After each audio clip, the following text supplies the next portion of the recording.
கிறிஸ்துவுக்குள் அருமையான சகோதர சகோதரிகளே, உங்களை யாவரையும் ரோமர் 9:5 படியாக சர்வத்திற்கும் மேலான தேவனாகிய கர்த்தராகிய இயேசு கிறிஸ்து நாமத்தில் உங்களை வாழ்த்தி இந்த வார்த்தை நேரத்திற்குள்ளாக அழைத்துக் கொள்கிறேன். இன்றைக்கு நான் எடுத்துக்கொண்டிருக்கிற வசனம் ஓசியா 4 அதிகாரம் 6 வசனம். என் ஜனங்கள் அறிவில்லாமையினால் சங்காரமாகுகிறார்கள். நீ அறிவை வெறுத்தாய், ஆகையால் நீ என் ஆசாரன் இராதபடிக்கு நானும் உன்னை வெறுத்து விடுவேன். நீ உன் தேவனுடைய வேதத்தை மறந்தாய், ஆகையால் நானும் உன் பிள்ளைகளை மறந்து விடுவேன். கண்களை மூடுவோம்.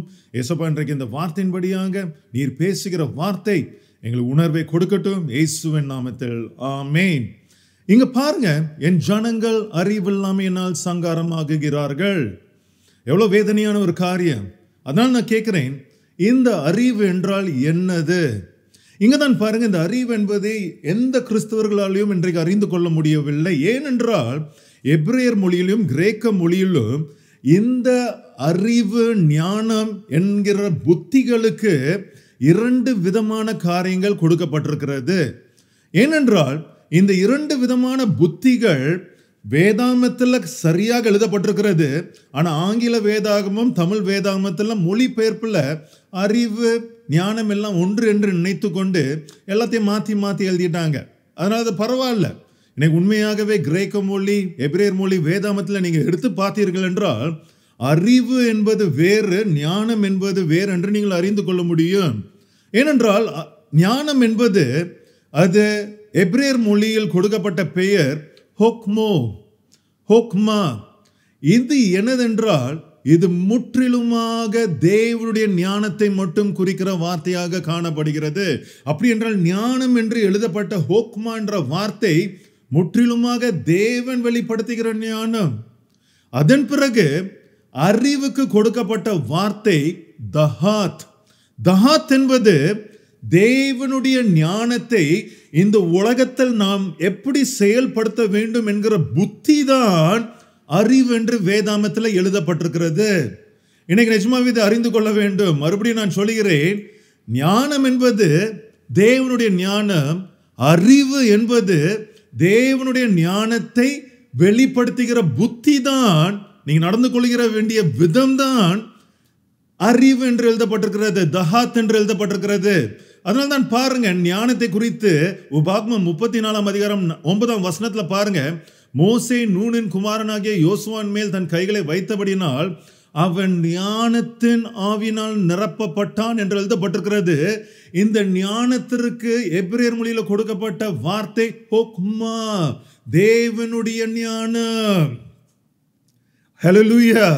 அதே போல பாருங்க, தானியேல் 9:22 பாருங்க, தானியேல் கடைசி கால தீர்க்க தரிசனங்களை அறிந்து கொள்வதற்கு அங்க காபிரியேல் தூதன் பக்கத்தில் வந்து சொல்கிறான் பாருங்க, தானியேலே, உனக்கு அறிவை உணர்த்தும்படி இப்போது புறப்பட்டு வந்தேன். நான் அதான் ஏற்கனவே நான் சொன்னேன் பாத்தீங்களா, இந்த அறிவு ஞானம் என்கிற வார்த்தைகளை வேதாகமத்தில் மாத்தி எழுதிட்டாங்க.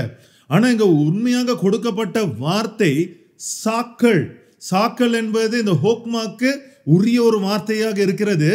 இது அறிவை குறித்து எழுதப்படல, தேவனுடைய ஞானத்தை குறித்து எழுதப்பட்டிருக்கிறது. அப்படி என்றால் தானியேலுக்கு கொடுக்கப்பட்டது அறிவு கிடையாது, தேவனுடைய ஞானத்தினால் வெளிப்படுத்துகிற புத்தி தான் கொடுக்கப்பட்டிருக்கிறது. அதனால தான் சொல்லுகிறேன், ஞானம் என்பது தேவனுடைய தன்மையாக இருக்கிறது. அதனால தான் யோபு சொல்கிறார் பாருங்க, தேவனுடைய அந்தரங்க ஞானத்தை நீர் ஆராய்ந்து. இங்க கொடுக்கப்பட்ட வார்த்தை ஹோக்மா. நீ தேவனுடைய அந்தரங்க ஞானத்தை நீ அறிந்து சர்வ வல்லவருடைய சம்பூரணத்தை நீ அறியக்கூடுமோ? அறிய முடியாது. தேவனுடைய ஞானத்தை நாம் அறிய முடியாது. தேவனுடைய ஞானம் அவருடைய ஆவினால் தான் வெளிப்படும்.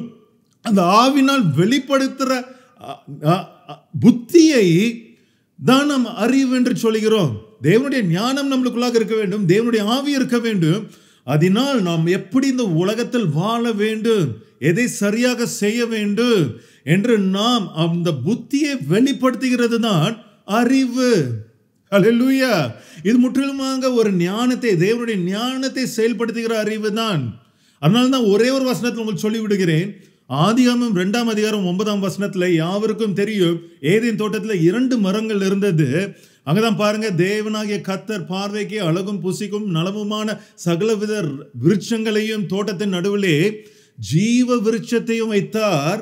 அதன் பிறகு பாருங்க, நன்மை தீமை அறியத்தக்க விருட்சத்தையும் பூமியிலிருந்து முளைக்க பண்ணினார். இரண்டாவது மரத்திற்கு கொடுக்கப்பட்ட பெயர் தஹாத். இந்த அறிவின் மரத்திற்கு கொடுக்கப்பட்ட பெயர் தஹாத். அப்படி என்றால் இந்த நன்மை தீமை என்பதை அறியத்தக்க நம்மளுக்கு தேவையது தேவனுடைய ஞானம், ஹோக்மா. ஆனால் அதை செயல்படுத்துவதற்கு தேவையான புத்தி என்பதுதான் அறிவு. இதுக்கு தான் எபிரேயர் மொழியில தஹாத் என்ற பெயரை கொடுத்திருக்கிறார்கள். ஹல்லேலூயா. இது நீங்கள் அறிந்து கொள்ள வேண்டும். ஏனென்றால் இன்னைக்கு நிஜமாகவே இந்த தேவனுடைய ஞானத்தை பெற்ற பிள்ளைகளாக இருந்தீர்கள் என்றால் உங்களை யாராவது சங்காரமாக்க முடியுமா? இன்னைக்கு நீங்க நினைத்துக் கொண்டிருப்பீங்க, தேவனுடைய ஞானத்தை பெற்று கொண்டிருந்தால் என்னால் யாருமே சங்காரமாக்க முடியாது என்று நினைத்துக் கொண்டிருக்கிறீங்க. ஆனால் சங்காரமாக்கப்பட முடியும். வெறும்னே தேவனுடைய ஞானத்தை பெற்றுக்கொண்டு இந்த உலகத்தில் வாழ்வதற்கும் நன்மை தீமை செய்வதற்கும் புத்தி இல்லாமல் அறிவில்லாமல் நீங்கள் காணப்பட்டீர்கள் என்றால் நீங்கள் சங்காரமாக்கப்படுவீர்கள். மறுபடியும் சொல்கிறேன், தேவனுடைய ஞானம் மற்றும் பத்தாது, அதோடு கூட புத்தியும் வேண்டும். அந்த புத்தியின்படியாக நீங்க அறிவாக நடந்து கொள்ள வேண்டும், அறிவாக பேச வேண்டும், அறிவாக சிந்திக்க வேண்டும். இந்த அறிவில்லாதபடினால் தான் பாருங்க, ஓசியா எழுதின காரியம், என் ஜனங்கள் அறிவில்லாமையினால் சங்காரமாகிறார்கள், நீங்கள் அறிவை வெறுத்து விட்டீர்கள் என்று சொல்கிறார். இன்னைக்கு தேவனோடு இருக்கிறார், தேவனுடைய ஞானம் இருக்கிறது, அவர் எல்லாத்தையும் பார்த்துக் கொள்வார் என்று சொல்லி நீங்கள் பேதைகளாக வாழ்ந்தீர்கள் என்றால் நீங்கள் அறிவை வெறுக்கிற பிள்ளைகளாக காணப்படுவீர்கள். ஆகையால் அங்கே ஏச்சப்பா சொல்கிறார், நீ என்னுடைய ஆசாரியன் ஆகாதபடிக்கு நான் உன்னை வெறுத்து விடுவேன். நீ உன்னுடைய தேவனுடைய வார்த்தையை, அப்படி என்றால் நீ தேவனுடைய ஞானத்தை நீ மறந்தாய். நீ தேவனுடைய வேதத்தை மறந்தாய் என்றால் தேவனுடைய ஞானத்தை நீ மறந்தாய், வேண்டான்னு சொல்லிட்ட. ஆகையால் நானும் உன் பிள்ளைகளை மறந்து விடுவேன் என்று சொல்கிறார். அதனால தான் நான் சொல்லுகிறேன், ஞானம் வேறு அறிவு வேறு, ரெண்டுமே தேவை. ஞானமும் தேவை, அறிவும் தேவை. இன்னைக்கு நிஜமா பாருங்க, இந்த தேவனுடைய ஞானம் வந்த பிறகுதான் உண்மையான அறிவை உங்களிடத்தில் வந்து சேரும். அது வரைக்கும் நீங்க உலகத்தின் அறிவின்படியாக, உலகத்தின் புத்தியின்படியாக, இன்னைக்கு நாத்திகர்கள் சரியா புத்தி பயங்கர ஞானிகள் போல பேசிக் கொண்டிருக்கிறார்களே, அது ஞானம் கிடையாது, அதெல்லாம் உலகத்தின் அறிவு. ஏசப்பாவே சொல்லிவிட்டார். அவர் என்ன சொன்னார்? இந்த உலகத்தின் அறிவு எனக்கு பைத்தியமாக காணப்படுகிறது என்று சொல்லிவிட்டார். அப்படி என்றால் இன்றைக்கு அநேகர் பாருங்க, இந்த உலகத்தின் அறிவின்படியாக தான் நீங்க அநேகருக்கு புத்தி சொல்றீங்க, கவுன்சிலிங் பண்றீங்க, சபை நடத்துறீங்க, போதிக்கிறீங்க, பாட்டு பாடுறீங்க, ஆடுறீங்க. இந்த உலகத்தின் அறிவின்படியாக நீங்க உங்களை குறித்து மேன்மையா நினைத்து கொண்டிருக்கிறீங்க. ஆனால் உங்களுக்குள்ளாக வேதம் இல்லை என்றால், தேவனுடைய வசனம் இல்லை என்றால், உங்களுக்குள்ளாக இருக்கிற அறிவு தேவனால் உண்டான அறிவு கிடையாது. இது மனிதர்கள் மூலமாக, இந்த உலகத்தின் ஞானிகள் மூலமாக உண்டாகிற அறிவாக மட்டுமே தான் காணப்படும். ஹல்லேலூயா. அதனால தான் பாருங்க, இன்னைக்கு நம்மளுக்கு தேவை ஞானமும் தேவை, புத்தியும் தேவை, அறிவும் தேவை. அதான் யாத்ராகமம் 31 அதிகாரம் 5 வசனத்துல பாருங்க, அந்த ஆசாரிப்பு கூடாரத்தை கட்டுவதற்காக பெசலேல் என்ற ஒரு மகனுக்கு மோசே எல்லா அதிகாரத்தையும் கொடுக்கிற வேலையில அங்க எழுதப்பட்ட வசனத்தை பாருங்க. மற்றும் சகலவித வேலைகளையும் யூகித்து செய்கிறதற்கும் வேண்டிய ஞானமும் புத்தியும் அறிவும் அவனுக்கு உண்டாக அவனை தேவ ஆவினால் நிரப்பினேன். தேவன் அவனை தேவ ஆவினால் நிரப்பின பிறகு வெறும் ஞானத்தை மட்டும் கொடுக்கல, ஞானத்தோடு சேர்ந்து புத்தியும் கொடுத்தார், அறிவையும் கொடுத்தார். இதுதான் நமக்கும் தேவை. இதனால்தான் பாருங்க, நீதிமொழிகள் 1 அதிகாரம் 7 வசனத்துல இங்க 2 வசனங்களை நான் வாசிக்க போறேன். ஒருவேளை உங்களுக்கு புரிதல் இல்லாம இருந்தா இன்னைக்கு நீங்க புரிந்து கொள்ள போறீங்க. கர்த்தருக்கு பயப்படுதலே ஞானத்தின் ஆரம்பம் என்று எழுதப்பட்டிருக்கிறது. ஆனால் உண்மையாகவே நீதிமொழிகள் 1 அதிகாரத்துல அது ஞானம் என்று எழுதப்படல. எபிரேயர் மொழியில தஹாத் அறிவு என்று எழுதப்பட்டிருக்கிறது. கர்த்தருக்கு பயப்படுதலே அறிவின் ஆரம்பம். நீங்க புரிந்து கொள்ளுங்க. நீங்க பழைய கிங் ஜேம்ஸ் வெர்ஷன் எல்லாம் பாத்தீங்கன்னா the fear of the Lord is the beginning of knowledge என்று எழுதியிருக்கும். ஆனா இங்க என்னதுன்னா எல்லாம் knowledge, ஞானம், அறிவெல்லாம் ஒன்றுதான் என்று சொல்லி ஒரு இடத்துல ஞானம் எழுதியிருப்பாங்க, ஒரு இடத்துல அறிவுன்னு எழுதியிருப்பாங்க. பரவாயில்ல, இன்னைக்கு நீங்க அறிந்து கொள்றீங்க. கர்த்தருக்கு பயப்படுதலே அறிவின் ஆரம்பம். ஏனென்றால் பாருங்க, மூடர் ஞானத்தையும் போதகத்தையும் அசட்டை பண்ணுகிறார்கள். இந்த உலகத்தின் மூடர்களுக்காக எழுதப்பட்ட ஒரு வசனம்னால கர்த்தருடைய பயப்படுதல் அறிவின் ஆரம்பம் என்று எழுதப்பட்டிருக்கிறது. ஆனால் இதே நீதிமொழிகள் 9ஆம் அதிகாரம் 10ஆம் வசனத்தில் என்ன எழுதப்பட்டிருக்கிறது என்றால், கர்த்தருக்கு பயப்படுதலே ஞானத்தின் ஆரம்பம். இங்க கொடுக்கப்பட்ட வார்த்தை தஹாத்துல ஹோக்மா. ஏனென்றால் இது மூடர்களுக்காக எழுதப்பட்ட வசனம் இல்ல, பரிசுத்தரின் அறிவே. பரிசுத்தன் அறிவே தஹாத். இந்த பரிசுத்தரின் அறிவே அறிவு என்று எழுதப்பட்டிருக்கிறது. அப்படி என்றால் இன்றைக்கு நாம் அறிவையும் நாம் தேட வேண்டும். தேவனை பயப்படுகிற ஒரு தன்மையினால அதே கர்த்தருக்கு பயப்பட்டு நாம் ஞானத்தையும் அறிந்து கொள்கிற பிள்ளைகளாக நாம் காணப்பட வேண்டும். இன்றைக்கு நிஜமாவே அதனால தான் பாருங்க, சாலமன் ராஜா அவன் தேவனிடத்தில் கேட்கும் பொழுது, எனக்கு ஞானத்தையும் அறிவையும் எனக்கு தந்தருளும் என்று சொன்னார். வெறும் ஞானத்தை மட்டும் சொல்லல, எனக்கு ஞானத்தையும் தந்தருளும் அறிவையும் தந்தருளும் என்று சொன்னார். இன்றைக்கு கிறிஸ்தவர்களாகிய நாமும் இதே ஞானத்தையும் அறிவையும் தான் நாம் தேட வேண்டும். ஏனென்றால் இன்றைக்கு கிறிஸ்தவர்கள் நாம் அறிந்து கொள்ள வேண்டிய ஞானம் அறிவு என்னது? அதான் பாருங்க, லவோதிக்கேயா சபைக்கு கொலோசியர் 2ஆம் அதிகாரம் 2ஆம் வசனத்துல பவுல் சொல்லுகிறார், உங்கள் இருதயங்கள் தேற்றப்பட்டு உங்கள் அன்பினால் இணைக்கப்பட்டு பிதாவாகிய தேவனுக்கும் கிறிஸ்துவுக்கும் உரிய ரகசியத்தை அறிந்து கொள்கிற உணர்வின் பூர்ண நிச்சயத்தினுடைய எல்லா ஐஸ்வர்யத்திற்கும் நீங்கள் உரியவர்களாக வேண்டும் என்றே நான் விரும்புகிறேன் என்று அங்கு சொல்லுகிறார். அப்படி என்றால் பிதாவாகிய தேவனுக்கும் கிறிஸ்துவுக்கும் ஒரு ரகசியம் இருக்கிறது.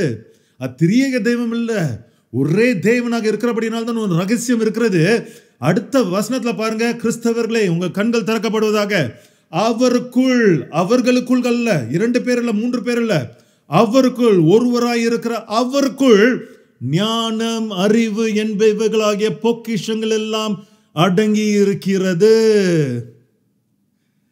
அருமையான தேவ பிள்ளைகளே, இந்த ரகசியத்தை நீங்கள் அறிந்து கொள்ள வேண்டும். 1 தீமோத்தேயு 3:16 சொல்கிறது, இந்த ரகசியம் என்னதென்றால் யாவரும் ஒப்புக்கொள்கிறபடி மகா மேன்மை உள்ளது. தேவனுடைய குமாரன் இல்லைங்க, ஒரு 2வது மனுஷன் இல்லைங்க, ஒரு ஆட்டுக்குட்டி இல்லைங்க, ஒரு தாசன் இல்லைங்க, உங்களுடைய பிதாவாகிய தேவனே மாம்சத்தில் வெளிப்பட்டாரா. இதை நீங்கள் அறிந்து கொண்டால்தான் இந்த கடைசி காலத்துல ஞானம் அறிவு என்பவைகளாகிய பொக்கிஷங்களால் நீங்கள் நிரப்பப்பட்டிருக்க முடியும். இல்லை என்றால் ஓசியா சொல்கிறது போல, நீங்களோ அறிவில்லாமையினால் சங்காரமாக்கப்படுவீர்கள். நீங்கள் இந்த அறிவை வெறுத்தபடினால், தேவனுடைய ரகசியத்தை நீங்கள் வெறுத்தபடினால், கிறிஸ்துவுக்கும் பிதாவாகிய தேவனுக்குரிய ரகசியத்தை அறிந்து கொள்ள விருப்பப்படாமல் நீங்கள் சென்றபடினால், நீங்க அறிவை வெறுத்தபடினால், நீ என் ஆசாரியன் ஆகாதபடிக்கு நான் உன்னை வெறுத்து விடுவேன் என்று கர்த்தர் சொல்கிறார். ஜாக்கிரதை. நீ உன் தேவனுடைய வேதத்தை மறந்தா. இன்னைக்கு தேவனுடைய வேதத்தை எடுத்து வாசித்து பாருங்க. ஒரே தேவன் தான் கிரியை செய்கிறார். அதனால் நீங்கள் அவருடைய பிள்ளைகளாக தான் இருக்கிறீங்க. அதனால தான் அவர் சொல்கிறார், நீங்க ஞானம் இல்லாமல் அறிவில்லாமல் இருந்தீர்கள் என்றால் நீ என்னுடைய பிள்ளைகள் என்று நான் உன்னை அனுசரிக்க மாட்டேன், உன்னை மறந்து விடுவேன் என்று கர்த்தர் சொல்கிறார். இன்னைக்கு அருமையான கிறிஸ்தவர்களே, இன்னைக்கு இப்படிப்பட்ட உண்மையான தேவ பக்திக்குரிய ரகசியத்திற்குள்ளாக கடந்து வாருங்க. அறிவில்லாமையினால் சங்காரமாக்கப்படாதீர்கள். கர்த்தருடைய நாள் சீக்கிரமாக இருக்கிறது. அவருடைய நாளில் இந்த ரகசியத்தை அறிந்து கொண்டு தாவீதின் திறவுகோல் உங்கள் கையில் இல்லை என்றால் எடுத்துக்கொள்ளப்பட முடியாது, சங்காரமாக்கப்படுவீர்கள். ஜாக்கிரதை. உங்களுடைய ரட்சிப்பு உங்கள் கையில் தான். இயேசு கிறிஸ்து நாமத்தில் ஆமென்.